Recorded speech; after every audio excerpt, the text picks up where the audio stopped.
دوستان سلام و عرض ادب خدمت همگی.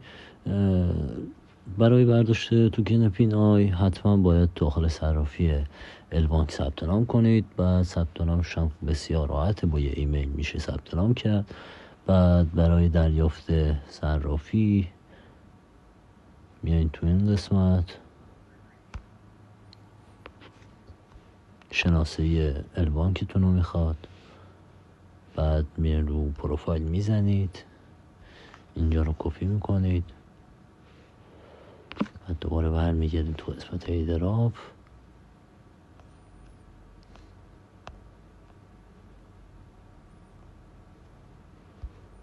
چون پیستش رو انجام میدیم و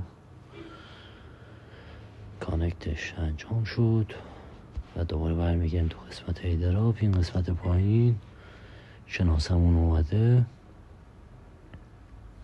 منتظر میمونیم توکنامون بشینه به صرافی البانک.